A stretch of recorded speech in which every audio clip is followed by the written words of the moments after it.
إن الحمد لله نحمده ونستعينه ونستغفره ونعوذ بالله من شرور أنفسنا ومن سيئات أعمالنا من يهده الله فلا مضل له ومن يضلله فلا هادي له وأشهد أن لا إله إلا الله وحده لا شريك له وأشهد أن محمدا عبده ورسوله أما بعد فإن خير الحديث كتاب الله وخير الهدي هدي محمد صلى الله عليه وسلم وشر الأمور محدثاتها وكل محدثة بدعة وكل بدعة ضلالة وكل ضلالة في النار فأعوذ بالله السميع العليم من الشيطان الرجيم بسم الله الرحمن الرحيم يا أيها الذين آمنوا اتقوا الله حق تقاته ولا تموتن إلا وأنتم مسلمون يا أيها الناس اتقوا ربكم الذي خلقكم من نفس واحدة وخلق منها زوجها وبث منهما رجالا كثيرا ونساء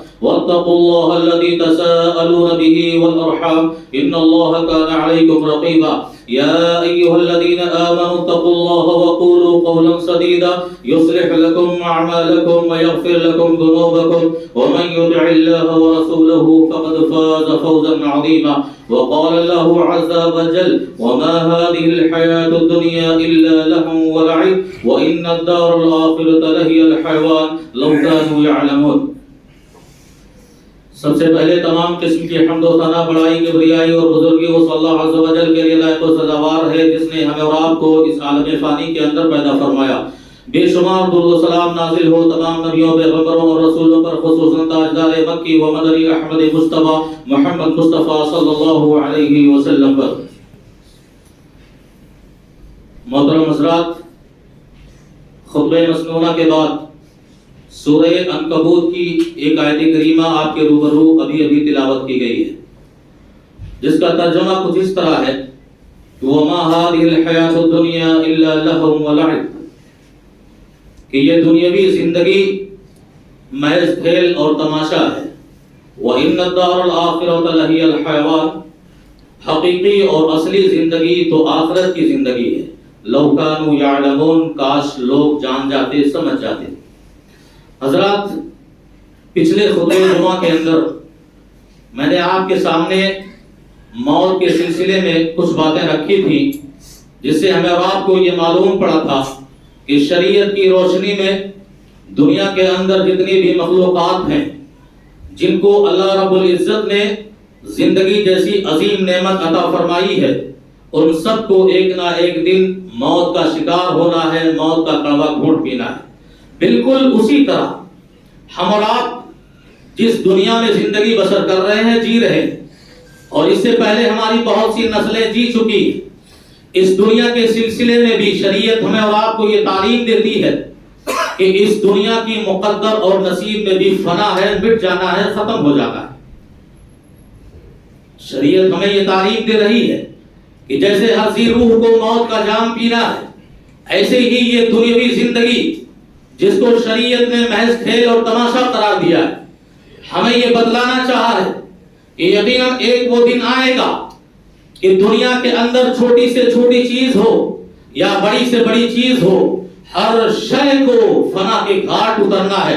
کل من علیہا فان ویبقى وجہ ربک ذو الجلال والاکرام. اس عالم فانی کے اندر ہر شے فنا کے گھاٹ اترے گی، یہاں تک کہ ایک دن وہ آئے گا کہ یہ آسمانوں میں جو بڑا سا سورج نکلتا ہے اور پوری کائنات اور دنیا کے کونے کونے گلیوں تک اپنی کرنیں اور اپنی روشنی پہنچاتا ہے، ایک دن وہ اپنی روشنی کھو دے گا، اس کی روشنی ختم ہو جائے گی. رات کی تاریکیوں میں آسمانوں پر نکلنے والے وہ چاند اور ستارے جو آسمانوں کو خوبصورتیاں برتتے ہیں، اسے مزین کرتے ہیں، یقینا ایک دن آئے گا کہ وہ چاند اور ستارے سب ٹوٹ کر زمین پہ آ جائیں گے. پھر وہ دن بھی آئے گا کہ اسی زمین پر بلند و بالا وہ پہاڑ جو زمین کو روکے ہوئے ہیں، وہ پہاڑ روئی کی طرح ہواؤں میں اڑتے ہوئے نظر آئیں گے. پھر وہ دن بھی آئے گا کہ یہ زمین جس کے پشت پر انسان ہزاروں اور سینکڑوں محلوں کی بلڈنگیں تعمیر کرتا ہے، یہ زمین ہچکولے کھائے گی، یہ زمین میں زلزلے پیدا ہوں گے،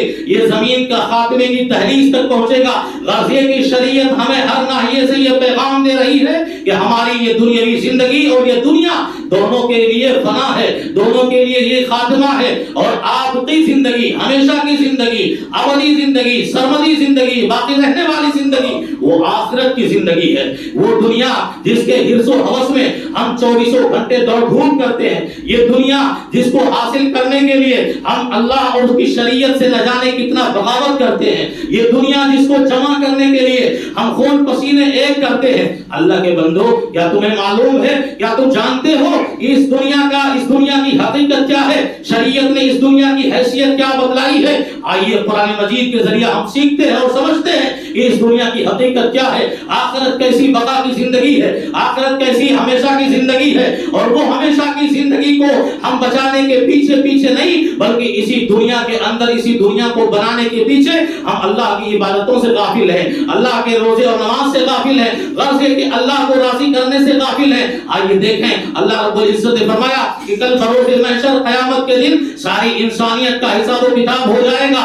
ہر وہ انسان جو نیک ہوگا جنت میں چلا جائے گا، اس کی نعمتوں کو وہ حاصل کر کے مزے لوٹے گا، اور وہ انسان جو برے ہوں گے وہ جہنم میں داخل کر دیے جائیں گے، اور جہنم کے شدید اور سخت عذاب ان پر مسلط کر دیے جائیں گے۔ وہ عذاب اتنے بھیانک ہوں گے کہ جہنم میں جلنے والا جہنمی داروغہ جہنم کو آواز لگائے گا، وَنَادَوْا يَا مَالِكُ لِيَقْضِ عَلَيْنَا رَبُّكَ، کہ اے داروغہ جہنم مالک، یہ جہنم کے عذاب تو اتنے شدید ہیں، اس کے زہریلے سانپ تو ایسے ڈس رہے ہیں کہ کائنات اور دنیا کے اندر تو ہم نے سنا تھا کہ کوئی سانپ ڈسے تو انسان کو موت آ جاتی ہے، پر آج تو ہمارا حال یہ ہے کہ ہم آگ میں جل رہے ہیں، زہریلے سانپ اور بچھوؤں کے سب پر ہیں، اس کے باوجود ہماری زندگی ختم نہیں ہو رہی ہے، ہمیں موت نہیں آ رہی ہے۔ اے داروغہ جہنم، کیوں نہ اپنے رب سے تم دعا کرتے، یا کیوں نہ تم اپنے رب سے کہتے کہ لیقضی علینا ربک، ہم پر موت طاری کر دے، ہماری زندگی کا خاتمہ کر دے۔ اللہ کی طرف سے یہ پیغام آئے گا، اے جہنمیوں سنو، کیا تمہاری طرف پیغام دینے والے ہمارے نبی نہ آئے؟ کیا دنیا میں ہماری شریعت نہیں آئی تھی؟ کیا تمہیں یہ بتلایا نہیں گیا تھا کہ یہ دنیاوی زندگی دار الفنا ہے، پر یہ زندگی دار البقا ہے، یہ ہمیشہ کی زندگی ہے؟ اور پھر بھی اگر تمہیں بھروسہ نہیں تو دیکھو میں کیا تماشا تمہیں دکھاتا ہوں۔ اللہ فرشتوں کو حکم دے گا، اور پھر میڈے کی شکل میں وہ موت جو ہمارے اور آپ کے پاس آتی ہے، اس موت کو میڈے کی شکل میں فرشتے لائیں گے، اور پھر آواز لگائیں گے، جو جہنمیوں سنو، اور اے جنتیوں تم بھی سنو، یہ میڈا جو موت کی موت ہے، اسے بھی ذبح کیا جا رہا ہے، اور فرشتہ پھر چھری سے اس میڈے کو ذبح کر کے کہے گا، قال انکم ماکثون، رب ذوالجلال کا پیغام آ گیا، موت کو بھی موت آ گئی، اب یہاں چیخو گے پکارو گے پر تمہیں موت نہیں آئے گی، انکم ماکثون، ہمیشہ تم یہی رہو گے، ہمیشہ یہی چلو گے، ہمیشہ یہی مرو گے نہیں، تمہارے پاس موت تمہارے قریب بھی نہ آئے گی۔ تو یہ ہمیں ہماری شریعت بتلا رہی ہے، ہماری زندگی دار الفنا ہے، یہ کائنات دار الفنا ہے، لیکن آخرت کی زندگی دار البقا ہے، جس کے بارے میں ہم غفلت و سستی برتتے ہیں۔ اللہ کے نبی جناب محمد رسول اللہ صلی اللہ علیہ وسلم نے اسی دنیا کی حیثیت اور اسی دنیا کے مرتبے اور مقام اور اسی دنیا کی سچائی کو بیان کیا کہ مدینے کے اندر ایک بازار سے گزر رہے تھے، مدینے کے اندر اپنے صحابہ کے ساتھ آخری نبی جناب محمد رسول اللہ صلی اللہ علیہ وسلم گزر رہے تھے، راستے میں آپ نے دیکھا بکری کا ایک مرا ہوا بچہ زمین پہ پڑا ہے، اور اس کے کان کٹے ہوئے ہیں، اس کے کان کٹے ہوئے ہیں۔ پیغمبر دو عالم صلی اللہ علیہ وسلم نے اس مرے ہوئے بکری کے بچے کے اس کٹے ہوئے کان کو پکڑا اور کہا، صحابہ بتاؤ کون ہے جو اسے 1 درہم میں خریدے گا، کون ہے جو اسے 1 درہم میں خریدے گا؟ صحابہ حیرت میں پڑ گئے، کہا اللہ کے نبی یہ تو ویسے بھی مردار جانور ہے، یہ تو ویسے بھی مرا ہوا ہے، اور اس پر یہ کہ یہ عیب دار ہے، اس کے کان کٹے ہوئے ہیں، کون اسے خریدے گا 1 درہم میں؟ اس جانور کو کوئی مفت میں بھی نہیں لے گا، اس جانور کو کوئی فری میں بھی نہیں لے گا۔ اللہ کے نبی جناب محمد رسول اللہ صلی اللہ علیہ وسلم نے اپنے صحابہ کو اس دنیا کی حیثیت اور مثال کے ذریعے سمجھاتے ہوئے فرمایا کہ اب دنیا احول عند اللہ من صالح، کہ میرے صحابہ جیسے یہ مرا ہوا جانور تمہاری نگاہ میں حقیر ہے، ذلیل ہے، اس کو خریدنے کو کوئی تیار نہیں ہے، اس سے بھی گری ہوئی حیثیت اس دنیا کی ہے اللہ کی نگاہ میں، یعنی اس دنیا کی اللہ کے یہاں کوئی مقام نہیں۔ اسی لیے تو جناب محمد رسول اللہ صلی اللہ علیہ وسلم نے اور وضاحت کرتے ہوئے فرمایا کہ لوگوں اس دنیا کی حیثیت مچھر کے 6 پر ہوتے ہیں، اس میں سے 1 پر کے برابر بھی اللہ کے یہاں اس دنیا کی حیثیت نہیں ہے، اور اگر ہوتی اللہ کے یہاں اس دنیا کا کوئی مقام ہوتا، اللہ کے یہاں اس دنیا کی کوئی حقیقت ہوتی، تو اللہ کے نبی نے فرمایا ما سقا منها کافرا شربۃ ماء، اس دنیا میں اللہ کسی کافر کو 1 گھونٹ پانی بھی نہیں پلانے دیتا، 1 گھونٹ پانی نہیں پلاتا۔ وہ رزاق ہے، ذو القوت المتین ہے، کائنات کا مدبر ہے، نظام کائنات چلانے والا ہے، ہر شے اس کے قبضے میں ہے، ہر شے اس کے قدرت میں ہے. کہا اگر یہ دنیا رب کی نگاہ میں کوئی مقام رکھتی تو اللہ رب العزت اس دنیا میں کسی کافر کو ایک گھونٹ پانی بھی نہیں پینے دیتا. کیوں پینے دیتا؟ وہ راتوں دن جو اللہ کا انکار کرنے والا، وہ راتوں دن جو اللہ کے ساتھ شرک کرنے والا، وہ راتوں دن جو غیروں کا سجدہ کرنے والا، وہ راتوں دن جو اللہ سے بغاوت کرنے والا، ایسے شخص کو اللہ اس دنیا میں پانی کیوں پلاتا؟ اس کا مطلب یہ ہے پلا رہا ہے، جلا رہا ہے. اللہ کا نام لینے والے بھی جی رہے ہیں، اللہ کا انکار کرنے والے بھی جی رہے ہیں، سب کے سب اسی دنیا میں جی رہے ہیں، پر یہ سمجھو کہ اللہ کے ہاں اس دنیا کا کوئی مقام نہیں، کوئی حیثیت نہیں. دنیا جس میں ہم آپ زندگی بسر کر رہے ہیں، مختلف مثالوں سے شریعت نے ہمیں آپ کو سمجھانے کی کوشش کی ہے کہ جیسے آپ کے پاس آپ کی موت آئے گی، ایسے اس دنیا کے پاس دنیا کا فنا آئے گا. اس کے مقدر نصیب میں فنا ہے. جس دنیا کو سنوارنے کے پیچھے لگے ہو، جس دنیا کو بنانے کے پیچھے لگے ہو، آخرت کے بھولے بیٹھے ہو. نبی نے فرمایا کہ دنیا مسافر خانہ ہے، یہ دنیا مسافر خانہ ہے، آخرت اس کی منزل ہے. ہم آپ جو بسر کر رہے ہیں زندگی، یہ سفر ہے، ہم سفر میں ہیں اور ہمارا آخری ٹھکانہ، اصلی ٹھکانہ جنت الفردوس ہے. ہمیں وہاں تک جانا ہے، اس منزل تک پہنچنا ہے. اور سفر جب آدمی سفر میں ہوتا ہے تو یاد رکھو وہ صرف اپنے کام سے کام رکھتا ہے، وہ اپنے کام سے کام رکھتا ہے. اللہ کے نبی جناب محمد رسول اللہ صلی اللہ علیہ وسلم نے کیا بہترین مثال سے سمجھائی. مسجد نبوی میں اللہ کے نبی سوئے ہوئے تھے، سو کر اٹھے، آپ کے رخسار مبارک پر، آپ کے گال پر چٹائی کے نشان پڑے ہوئے تھے، چٹائی کے نشان پڑے ہوئے تھے. عمر بن خطاب رضی اللہ تعالیٰ عنہ اسی درمیان آ گئے اور اپنے آقا کو چٹائی پر سو کر اٹھتے ہوئے گال پر چٹائی کے نشان دیکھ کر رونا آ گیا. حضرت عمر کو رونا آ گیا. اللہ کے نبی نے کہا عمر کیوں رو رہے ہو، آنکھوں سے آنسو کیوں گر رہے ہیں؟ عمر نے کہا اللہ کے نبی کیوں نہ روئے، کیوں نہ آنسو بہائے، یہ رونا تو ہمارا حق ہے. ہم اپنی آنکھوں سے دیکھ رہے ہیں قیصر و کسریٰ کے بادشاہ دنیا کے مزے لوٹے، اللہ کے نافرمان بندے نرم ملائم گدوں پر سوئے. قیصر و کسریٰ کے تاج پہننے والے بادشاہ دنیا کی ساری نعمتیں لوٹے، اور میرا نبی ہے، میرا پیغمبر ہے، امام الانبیاء ہے، سید البشر ہے، اور اس کی غریبی اور مفلسی کا یہ عالم کہ ٹھیک سے ایک تکیہ بھی میسر نہ ہو، ایک تکیہ بھی رکھنے کو نہ ہو. اللہ کے نبی جناب محمد رسول اللہ صلی اللہ علیہ وسلم آپ اجازت دیں آپ کے لیے نرم ملائم گدا بنوا دیں. اللہ کے نبی صلی اللہ علیہ وسلم نے کیا بہترین جملے میں سمجھایا. اما ترضون لهم فی الدنیا، کہ عمر کیا تم اس سے خوش نہیں ہو، کیا تم اس سے راضی نہیں ہو؟ یہ قیصر و کسریٰ کے بادشاہ دنیا کے مزے لوٹے، دنیا کی نعمتیں لوٹے، اور ہم اور آپ اور ہم مومن، ہم مسلمان آخرت میں جا کے جنت کی نعمتیں لوٹے. کیا اس میں تم راضی نہیں ہو؟ اور سنو، مالی ولد دنیا، مالی ولد دنیا، عمر اس دنیا سے مجھے کیا لینا دینا، اس دنیا سے مجھے کیا سروکار؟ اس دنیا میں تو میں ایک مسافر ہوں، میں ایک مسافر ہوں. اس آدمی کی طرح جو سفر کے لیے روانہ ہو جائے، گرمیوں سے، گرمیوں کی شدت میں، سورج کی گرمیوں میں چل رہا ہے، سفر میں چل رہا ہے، بیچ میں کہیں ایک درخت دیکھا تو وہ سستانے کے لیے، آرام کرنے کے لیے اسی درخت کے نیچے تھوڑی دیر کے لیے سو گیا. اسے نیند آ گئی اور جب سو کر اٹھا پھر اس درخت سے آگے بڑھا، اپنی منزل کی طرف روانہ ہوا. عمر بالکل اسی طرح یہ دنیا مسافر خانہ ہے، ہم سب سفر میں ہیں اور سفر میں جاتے جاتے آخری منزل تک ہم پہنچنے والے ہیں جو ہمارا منزل جنت الفردوس. یہ دنیا مسافر خانہ ہے. اسی طرح یہ دنیا دار العمل ہے، دار الجزا نہیں. یہ ہمیشہ یاد رکھیں. یہ الدنیا مزرعۃ الآخرہ. سلف صالحین نے کہا کہ دنیا یہ آخرت کی کھیتی ہے، ہم سب کسان ہیں. جیسے کسان زمینوں پہ مزدوری اور محنت اور زمین کی چھاتیوں کو پھاڑ کے غلے اگاتا ہے، محنت اور مزدوری کرتا ہے، ایسے ہی ہم اس دنیا میں ایک کسان کی حیثیت سے آئے ہیں. یہ دار العمل ہے، جیسا بوؤ گے ویسا کاٹو گے، جیسا بوؤ گے ویسا کاٹو گے.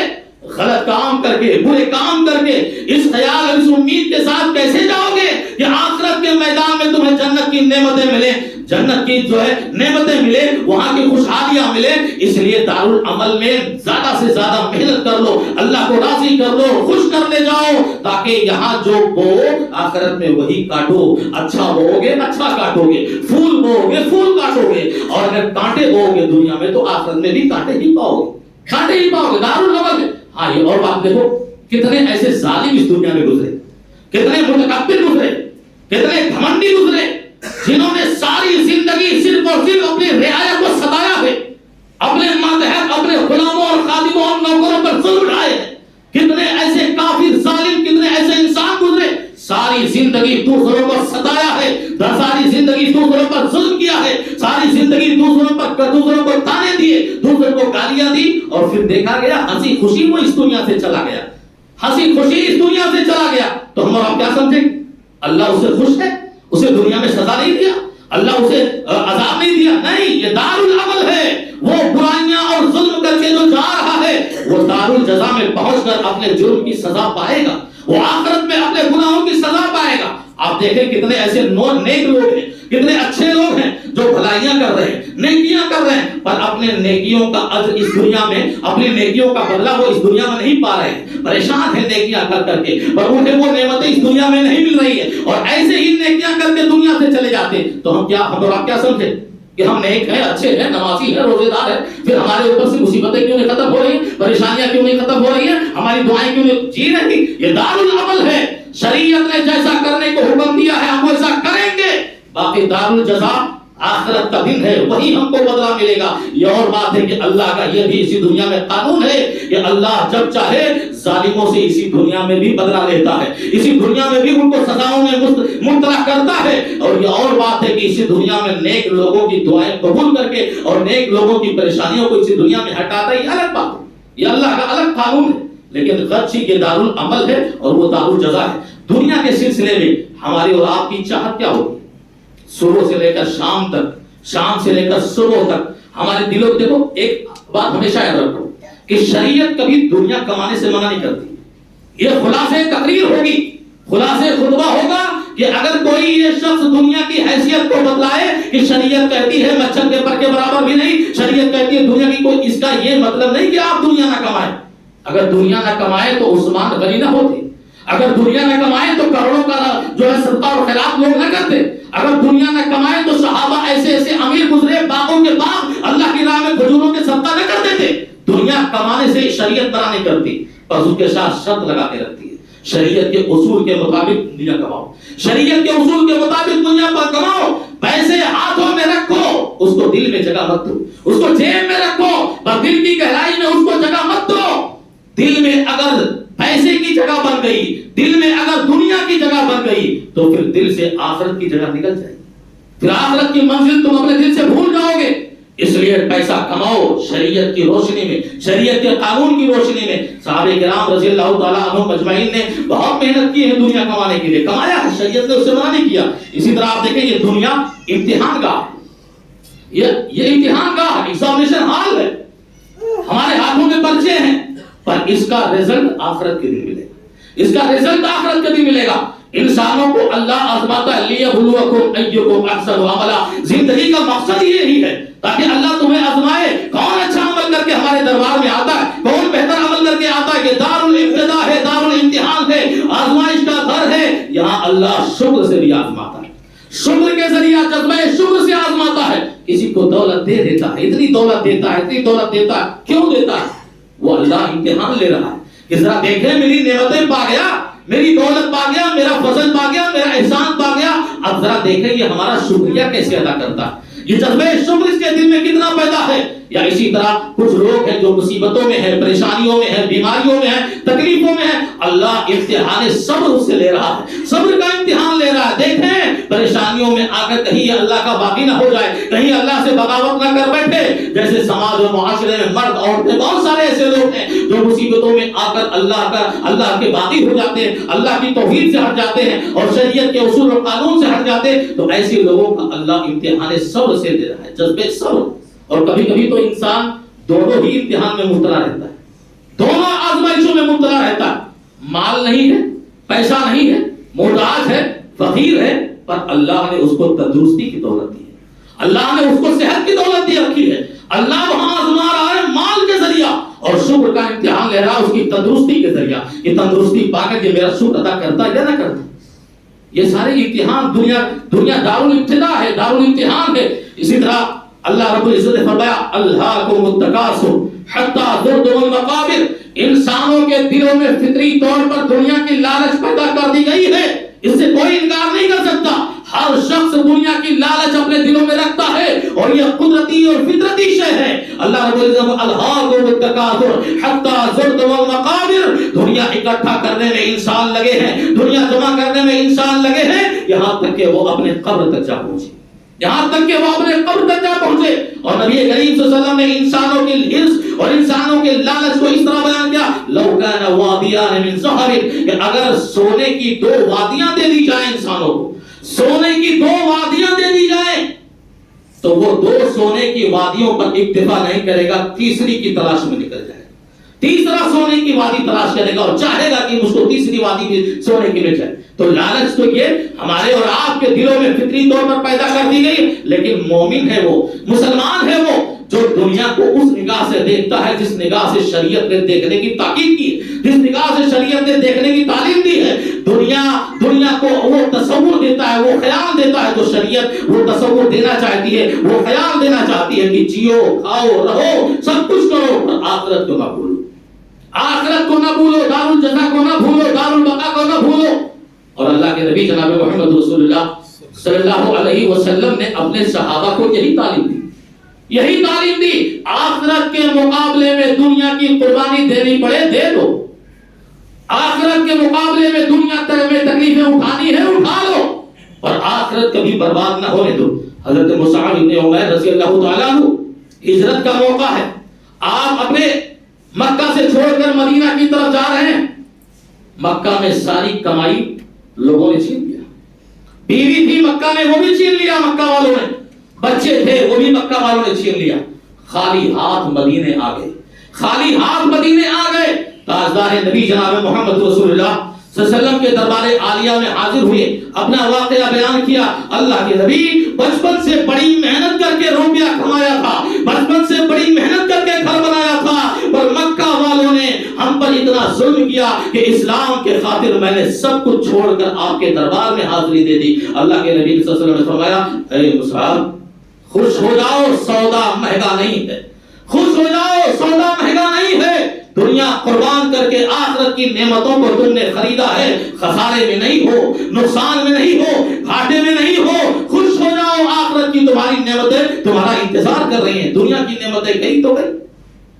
آپ دیکھو عمار بن یاسر رضی اللہ تعالیٰ میدان جہاد میں ہیں, دشمنوں سے مقابلے پر ہیں, اور زخم اتنے لگ گئے, سارا جسم بدن جو ہے سارا بدن زخموں سے چور ہے. اور دیکھا گیا, نبوت کی آنکھوں نے دیکھا, نبوت کی آنکھوں نے دیکھا کہ میرا وہ صحابی زمین پر سانپ کی طرح رگڑ رہا ہے, سانپ کی طرح رینگ رہا ہے, ہاتھ نہ قابل ہے, پیر اٹھنے کے قابل نہ رہے. دشمنوں کے اتنے وار اور حملے ہوئے کہ وہ صحابی زخموں سے چور ہو گئے, زمین پہ گر پڑے. اور رینگتے ہوئے جب اللہ کے نبی صلی اللہ علیہ وسلم نے اپنے اس صحابی جانسار صحابی کو دیکھا, دوڑتے ہوئے آقا نامدار صلی اللہ علیہ وسلم پہنچے اور اس صحابی کو اپنے گود میں لے لیا, اپنے صحابی کو اپنے گود میں لے لیا.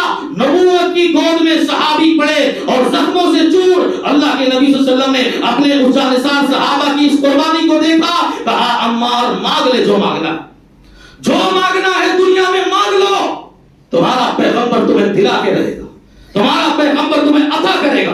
بولو کیا چاہتے ہو, تو کون سی نعمتیں تمہیں چاہیے.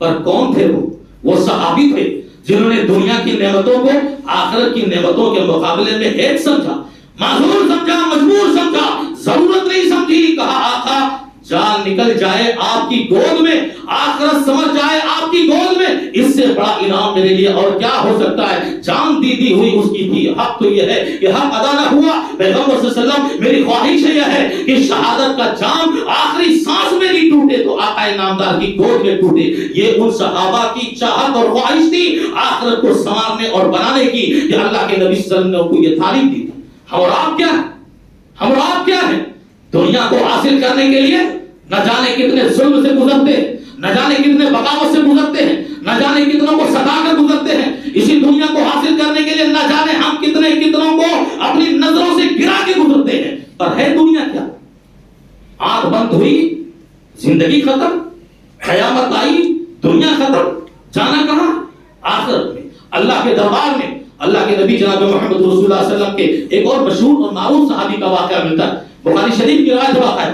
وہ اللہ کے رسول صلی اللہ علیہ وسلم کے خادم تھے, غلام تھے, صبح شام نبی کی خدمت کیا کرتے تھے, اور خادم رسول کا کیا مقام شریعت دے رہا ہے وہ آپ سبھی جانتے ہیں۔ جو نبی کی خدمت میں اپنے دن و رات گزارے، ان سے بڑا جو ہے شریف اور ان سے بڑا بزرگ اور ان سے بڑا نیک آدمی کون ہوگا جو خدمت کے لیے اپنے نبی کے ساتھ 24 گھنٹے خدمت کر رہے ہیں۔ ایک رات وضو کا پانی لے کے نبی صلی اللہ علیہ وسلم کے دربار میں پہنچے، نماز کا وقت رہا ہوگا تہجد، وضو کا پانی لے کے خادم پہنچے دروازے پر، اللہ کے نبی صلی اللہ علیہ وسلم اپنے اس صحابی کی خدمت سے اتنا خوش ہوئے، اتنا راضی ہو گئے اور اتنا آپ کا دل خوش ہو گیا، کہا سل یا ربیہ، سل یا، دیکھو لسان نبوت سے کوئی بھی چیز نکلے، وما ینطق عن الہوى، مختار کل مت سمجھنا۔ بہت سارے لوگ ہمارے بھائی ہیں وہ جو مانگنا ہے، نبی مختار کل ہے، نبی سب کچھ، نبی کچھ نہیں دے سکتے، نبی کچھ نہیں دے سکتے۔ اللہ کے اللہ رب العالمین کا وما ينطق عن الهوى ان هو الا وحی یوحى، لسان نبوت حرکت میں آتی ہے، عرش والے کی اجازت ہوتی ہے، اللہ انہیں اجازت دیتا ہے کہ اپنے امتی کو جنت کی بشارت دو، تو نبی کی زبان جنت کی بشارت دیتی ہے، اللہ کا حکم بنتا ہے فلاں انسان کو خوش کرنے جاؤ، اس سے کہو جو مانگنا ہے مانگ لے، میں اسے دوں گا، یہ اللہ کی وحی ہوتی ہے۔ سل یا ربیہ، تمہاری خدمت سے میں اتنا خوش ہو گیا، جو مانگنا ہے مانگ لو۔